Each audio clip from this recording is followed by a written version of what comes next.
Hi guys, this is Allison, and today I'm going to be doing my book review for Glass Sword by Victoria Aveyard. It is the second in the Red Queen trilogy, and I am just going to talk about it today. So obviously there's going to be some book spoilers. If you don't want to be spoiled, just go read it and then come back and watch this review.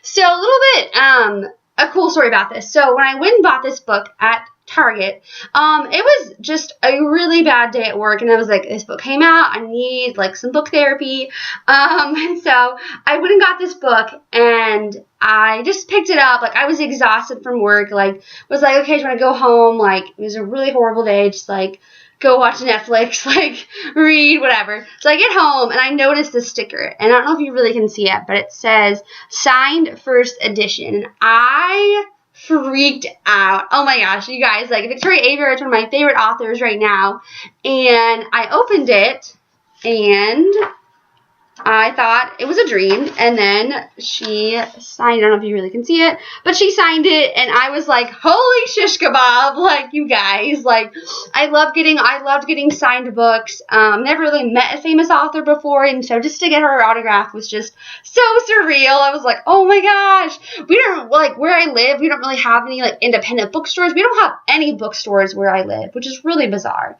especially there's a college in my town, but, yeah, we don't have any bookstores. And so, going to Target, it was just so great to get this book. So this is the second book in the trilogy. I tore through Red Queen. I finished that book in like 3 days. This book took me, it's really embarrassing, about like 4 months to get there, just because this spring semester is just crazy with STAR and ESL training and Telepass and just a bunch of finals and like everything. So I finally finished this book about a week ago, and this book is so good, you guys. Like, so good. Basically, this book follows the journey of Mare and Cal, and it's about their journey to find the other people who have supernatural abilities, just like Mare does.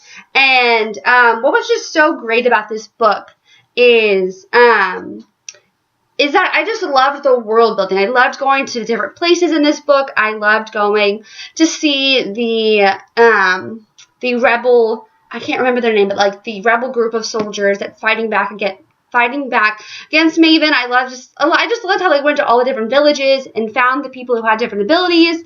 I really like Cameron. I know she's a little tough to swallow, but I really liked your character, and how just her abilities are just crazy and so interesting. And I just loved how all these abilities, it wasn't just the, typical like invisibility or like flying. It was just cool, whether it was like jumping from place to place or, being able to like break people, like to get rid of all their powers. It just was awesome.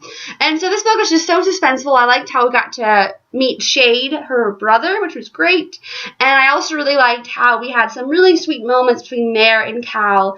I'm definitely a Mare-Cal shipper. I don't know what their ship name is, but that's my ship. I just love how Cal is there for her, but also they fight and they don't put up with each other's crap, and which I feel like is realistic in a book couple relationship, which is nice. I liked how they're trying to break out all the people in the prison. I don't remember the name, but anyways, trying to break out people from the prison. I thought it was also really cool how we got just to know more about Mare and how she's struggling. Like, she doesn't want... Mare reminds me of Katniss Everdeen, like how they're standing up for what is right, but they don't want all the extra attention. They just want to go back to their normal life, and she reminds me a lot of Katniss Everdeen, which is great because I love Katniss' character. Mare, I feel like, reminds me a lot about her because they're both struggling with everything that they've gone through and everything that they are dealing with right now, and just trying to save people, but also trying not to get overwhelmed by the rebellion, saving everybody. And this book is just so suspenseful. I really thoroughly enjoyed it. If I would have read this in the summertime, I would have finished it in like 3 days. But work is work, and so this was definitely a good escape for me when I went to work. Yeah, it was just great. I liked how we got to know more about Kilorn, her childhood friend. I don't know. He just kind of annoys me. I really liked him in book 1, and in this book, he just like really frustrated me. So also what I really liked from this book is I liked how we got to just see more of the interaction between each other and seeing her family and meeting the rebellion and seeing Captain Farley there and the ending. Let's talk about the ending, you guys. Oh my gosh. Like, I don't know. Like, when they all got on that ship with all the prisoners, I was like, this is way too good to be true. Like, this is just way too good to be true. Like, something's going to go wrong. Like, it's just, nothing is ever this easy. And so whenever Maven cornered them, I was like, no! Like, Maven's just nuts and crazy. Like, Maven reminds me a lot of, the guy, he reminds me a lot of Commodus in Gladiator. He definitely has some, he's just a crazy psychotic person. Like, definitely reminds me of Commodus in Gladiator. And it was just, oh man, Maven is such a complex character. What's so crazy is that in book 1, I loved Maven. I did. I really liked Maven. And then Victoria Ador with these twists, man. Like, props to her with these twists. She is just a master storyteller and just so many twists and turns. Like, it's just unbelievable how good she is at writing. And it's just wonderful to see that. And so the ending, when she goes with Maven, I'm like, no, like, don't go with him. This is bad. And then she goes with him, and then she is now, like, locked in a cage, basically, being Maven's prisoner and his wife. And I'm just like, oh my gosh, like, this is bad. I'm really scared for the 3rd book, because I feel like the 3rd book in the trilogy is, at least with me, it's always the worst one.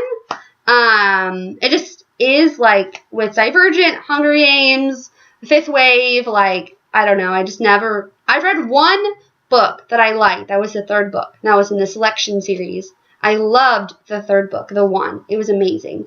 But, I don't know, when it comes to fantasy, the 3rd book just kind of disappointed me. And so, obviously, I know it's not going to be a happy ending. Probably someone's going to die. Multiple people are going to die. It's not going to be a happy ending, but I cannot wait for the 3rd book. I think it comes out in February or March, which will be awesome because I will be able to read it before Star happens in March. So yeah, I'm just really pumped for the 3rd book, you guys. This book was so amazing. Last Word by Victoria Adrian. It was really good. Go pick it up. It is just such a page turner. Go read it, guys. And, yeah. So this shirt, I got it from Hot Topic. So if you want to get it, go to Hot Topic. They have them for all the houses. This is my house, Gryffindor. They have it for everything. Ravenclaw, Slytherin, Hufflepuff, and Gryffindor. And so, yeah. So thank you guys so much for watching this review. And have a good day, guys. Bye.